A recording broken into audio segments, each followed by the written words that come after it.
to Manchester United, shall we? And Ruben Amorim, as we've known, this today, 11th of November, that he would take over as Manchester United's new head coach. First thing he does, though, is decide that he has no longer the needs and the services of Ruud van Nistelrooy. I wonder, John, is this a sign of things to come? He's a man who very much knows his own mind. Obviously, he has his own plans for his coaching staff too. Yeah, I think so. I think you've got to be strong-willed on this one. And basically, it would have been a nice, convenient sort of overlap, really, and embracing Ruud van Nistelrooy, who's obviously been part of the previous manager's coaching staff, done a fine job, sort of as standing, remains a club legend, revered by the fan base. But I do actually think if you're going to succeed, you've absolutely got to do it your way.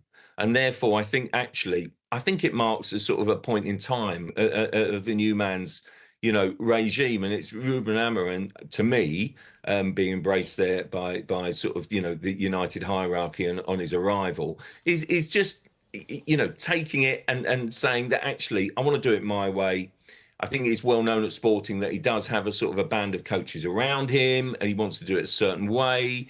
He's certainly wedded to his tactics and his formation, for example. And I just think to give yourself the best opportunity, you've kind of got to surround the people that you know and trust. There used to be a sort of a time, didn't there, when sort of kind of old managers, sort of kind of foreign managers would come in and basically embrace a sort of a coach who used to play for the club. I'm even thinking back to the days of Arsene Wenger and Pat Rice, for example, and it worked a treat. But it's not for everyone. And I think, each manager has to do it their own way. And basically, Amorim clearly feels that actually I'd be happier and need to make a sort of a clean break. And I bet that Van Nistelrooy, I hope has been sort of kind of treated well, and sort of I'm sure he has been, and will say goodbye and good luck, because honestly, the way he's spoken with such affection about the club, I think everyone, no one would want to see Amorim succeed more than Ruud. Yeah, and look, Charlie, we saw how much that was real mutual affection, wasn't it, between Ruud and the fan base after that 3-0 win over Leicester, and a decent, 4 games in charge, 3 wins, a draw. How do you feel that he's handled himself in all of this? Yeah, I think he's handled himself well, and let's not forget, he was part of the Erik ten Hag season. But he actually leaves Old Trafford with his head held high, doesn't he? Because he stayed on, he managed over those 4 games, and he's actually done himself probably more good in these last 4 games than he did under Ten Hag when he arrived a few months ago. So he's actually done his chances of getting another job some good, to be honest. And I'm sure one day he'll be welcome back at Old Trafford. Who knows, if he does well in his next managerial job, he might be in contention for the main job at United. But look, he won't be surprised in terms of what's happened, and he'll obviously be looking to prove himself somewhere else. John, what do you make of Ruud van Nistelrooy and ultimately his path forward now, and ultimately he could be a very good fit for that hot seat in years to come? Yeah, I think he's done enough to suggest that actually he's a manager in waiting. There's that connection. United love a kind of connection, with a former player, don't they? It's part of the history. It's part of the culture there, and he's fitted in well. I also think that as a manager moving forward, he's just strengthened his CV.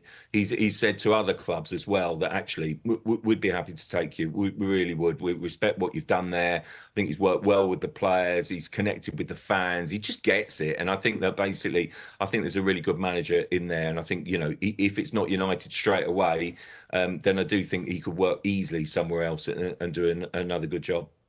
And what about the task facing Ruben Amorim, Charlie? And you look at the first 3 fixtures he's got after the international break. It's a relatively gentle start, isn't it, for him at Old Trafford? But then, when you look at December, it's, I think, a game at Arsenal on December the 4th, the derby at the Etihad on December 15th, and then a League Cup quarter-final against Tottenham away only 4 days after that. Is that ultimately, do you think, when he will be judged for the first time properly, is on those kind of games? I think it's going to be really tough from the start, despite the last few results for United. Look, last night, Amorim gave his final press conference after his win at Braga with Sporting. He spoke to the journalists, and basically said, he'd be naive to think that it's not going to be a very difficult job. He knows it is a monumental challenge in front of him. There are so many things wrong with that squad at the moment. All the United fans know that. So I think he will get. He will get plenty of time. He needs a lot of time to do this job, and United are nowhere near the type of side that we saw at Sporting Lisbon, take apart City last week. So he needs several windows, but obviously he's going to have real difficulties getting rid of a few of those players that have all been, appalling buys. I think we know they are. So yeah, it's a huge job. Does this feel, John, like the final piece of the jigsaw in terms of the management side of the club? I'm not talking about players, in terms of the management and, what Ineos are putting into play here. So obviously, Sir Jim Ratcliffe, Cyril Brailsford, the ones who were there to welcome him. Big hug from Omar Barada, the CEO. Dan Ashworth was there. Jason Wilcox was there. In terms of this side of the operation, not the 11-plus players on the pitch, do you feel like this is now United properly now moving with concerted, positive feeling in the right direction? Yes, absolutely. I think that they've recruited one of the hottest prospects, one of the hottest young managers in European football. I think he's got a very designed and clear tactical approach, which United have lacked, I think, under Ten Hag, to be honest, despite the trophies. And I do think that they've got the hierarchy in place. They've got everything there, and they need that platform. They need that faith. They need that kind of steadiness and that resolve to support the manager. It might not be immediate. It might take time. He's moving into a club mid-season, and therefore I do think he needs every bit of support. But I really think that this is a positive appointment for United. I'll tell you what, it'll be really good for the Premier League. I do think he's one that excites me. I think that he's got potential to succeed, and I think I think United have had a long time away from being kind of title contenders. And I do think this is the guy that your fans will turn to and really believe that he can get them back there. And I must say that from everything that I've seen and, and know about him, I do think he's got that every opportunity, really, to be a very exciting appointment for United. And Manchester United's new executives have done exactly the same. They're bringing in people around them who they trust. And Ruben Amorim will be welcomed with enthusiasm by Manchester United fans. They loved watching his Sporting team last week. He's got a very good CV, just like Erik Ten Hag had, and he will enjoy a honeymoon period, just as every single Manchester United manager has done in the post-Ferguson era. And look, it's awkward, but Ruud knows how it is in football as well. And if Ruud took a job tomorrow, he's probably going to bring his own people in as well. That is just how it is. But my overriding feeling about him is him coming back to Manchester United, while it was short, it has helped him. It's shown that he can manage at a big club. Again, I've not heard a single bad word about him. The players were absolutely having him, and not just because of his status as a legendary manager. He was really enthusiastic with them. I spoke to people close to, and indeed younger players, who said he paid attention to them. And players who are not stars often get overlooked at clubs, and that wasn't the case with Ruud van Nistelrooy.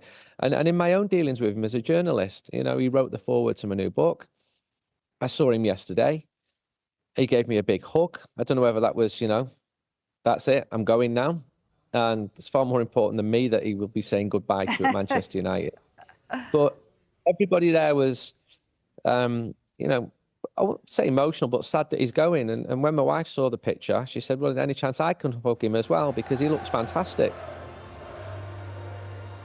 Okay. Look, in terms of him as a person, as you were saying, it won't just be the fans. It will be the players as well, because he had this real connection with them. And we heard from them last week saying they didn't want him to go. So there was no way of them finding some solution. It was pretty clear. Like you say, as all managers do, they bring in their number twos and their team in. And that's clearly what Amorim's done here. Was there no room for Ruud van Nistelrooy as a different role, do you think, in terms of the players, a liaison of some sort? Clearly not. And that is the stark reality of it. The new manager is bringing 3 coaches in, and there is no room for Ruud in a senior role. Because, again, he should be in a senior role. And there's other people at Manchester United in the sort of post-Ineos era who, Ineos have said, yeah, you can stay on, but it's not going to be in the same role. And they've decided to move on themselves. I think other clubs now, and good clubs, good sized clubs, and Ruud's multilingual, he's worked in different countries, he's been a success in different countries. They will be looking at him and his short spell at Manchester United and thinking, this is somebody who can manage at a high level. This is somebody who's comfortable around elite players. Elite players, as you say, looked up to him. That said, Benny McCarthy was very popular with the players as well. And he lost his job, or he didn't have his contract renewed at the end of last season. But getting on with players is absolutely crucial. But managers bring their own people in. And Ruben Amorim is really, really highly rated. And United fans, they're so infused by the idea of him coming in, but also a little bit desperate, because in the post-Ferguson era, Manchester United have not managed a single title challenge. Not even a title challenge. And that has got to change, because Manchester United is structured, and the wage bill reflects this, to be competing for titles. And they're miles off that level at the moment. And I think Ruben Amorim has got a very, very, very difficult job to do. And Manchester United fans will wish him well in that. And Ruud van Nistelrooy, had he stayed, would know exactly how difficult that job is as well, because he's seen firsthand how difficult that dressing room is. And what he has done is he's lifted the spirits, he's got some wins. Yes, slightly fortuitous that there were home games there, 2 of the games against Leicester, but nothing should be taken for granted by Manchester United at the moment. This is a team who'd won 1 in 11 in Europe.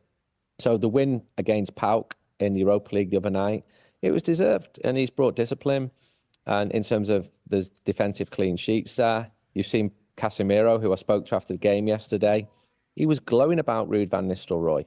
So there are positives, but yeah, it's tainted with a bit of sadness because he's leaving the club, and that's why I'm talking to you about it. He's a hugely popular figure among Manchester United fans.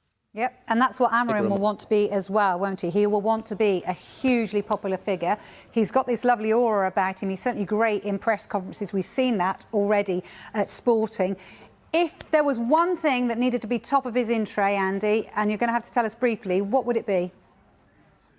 The team needs to start winning matches. It's really simple, and they have done under Van Nistelrooy. The team needs to score more goals, and several of those players really need to raise the levels because they've been too disappointing this season. He's got a very, very difficult job, but he'll get a lot of support, as the previous managers have had, from the club and from the fans. But he's also got a really, really tough job. Yeah, he certainly has. OK, brilliant to talk to you as always. Thanks, Andy, for joining us. The protagonists have changed, but the script has remained much the same over the past 11 years, the same failures, problems, and complaints repeating themselves over and over again, and the cumulative damage becoming greater with every season that passes. From David Moyes to Erik ten Hag via Louis van Gaal, Jose Mourinho, Ole Gunnar Solskjaer, and a plethora of interims, the latest of whom, Ruud van Nistelrooy, took charge of his final game on Sunday. United have scrambled for solutions only to keep arriving at the same miserable outcome. Rinse, cycle, repeat despite all the money thrown around. Now it is the turn of the young Portuguese coach Ruben Amorim, the 6th permanent manager of the post-Ferguson era, who has been tasked with trying to bring some sense and order to European football's great chaos machine. The appeal is obvious. Anyone who can turn this oil tanker around and put the club back on top will be assured almost messianic status from arguably the biggest global supporter base in domestic world football. For the time being, though, fans would doubtless just settle for players who worked harder, the start of a coherent playing identity, and the promise of something better.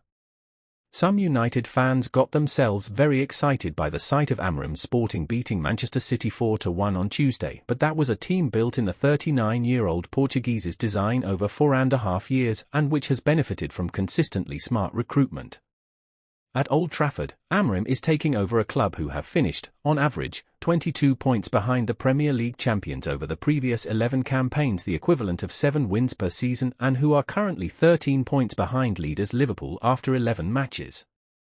Players who have outstayed their welcome. He inherits a squad heavy on wingers and low on fullbacks who might more easily convert to the wing-backs he favours in his preferred 3-4-2-1 system. He will encounter players who are happy to run forwards but less inclined to track back, others who are long past their best or were never good enough to begin with, some who struggle to follow tactical instruction, and plenty who are short on confidence or who have long outstayed their welcome. And that is before we get to the issue of so few being able to consistently stay fit. Amorim comes with a burgeoning reputation, a shrewd coach and a people person whose communication skills are sure to face an acid test, but for all the acclaim being attached to this young, progressive coach who offers a step change in profile to his predecessors, it is also clear he cannot do it alone. Even if the Portuguese gets a lot right over the course of the next 6 to 12 months, even if he improves players in a way that has seldom happened previously and gets them playing to a cohesive, identifiable style, there will always be a ceiling unless the club start to buy the right players. For all his powers, Pep Guardiola would not have been able to win 6 Premier League titles if Manchester City had recruited as poorly as United. Jurgen Klopp would not have made Premier League and Champions League winners of Liverpool if the club had signed dud after dud. Club's indecision over Ten Hag could yet hurt Amorim. Here is a game for you: try to list United's best 10 signings in the post-Ferguson era. Bruno Fernandes would probably top the list, but it is a reflection of the state of things that players like Diogo Dalot and Luke Shaw would probably be in there. That is the same Shaw who has made just 12 more starts for United than Fernandes, despite joining the club 5.5 years before the Portugal midfielder. Now compare the best 10 signings made over the same period by Manchester City, Liverpool and Arsenal, or any other number of Premier League clubs for that matter, Aston Villa, Brighton, Brentford for example. It very quickly reinforces just how bad the recruitment has been at United. Sir Jim Ratcliffe's arrival as co-owner in February and the appointment of a new football hierarchy was supposed to usher in change in that regard, but the decision to keep faith with Ten Hag and allow him to spend another 200 million in the summer only to sack the Dutchman 2 months later was one that could yet hurt Amorim. On the one hand, there are more players now at his disposal who he might not necessarily want. Equally, with the purse strings even tighter and United at risk of missing out on European football this season, it remains to be seen how much wriggle room Amorim will have to reshape a squad that seems to be in a state of perpetual rebuilding. In the meantime, Amorim can only work with what he has at his disposal. United hope and believe he can drive change, but no one at Old Trafford is kidding themselves that this is a quick fix.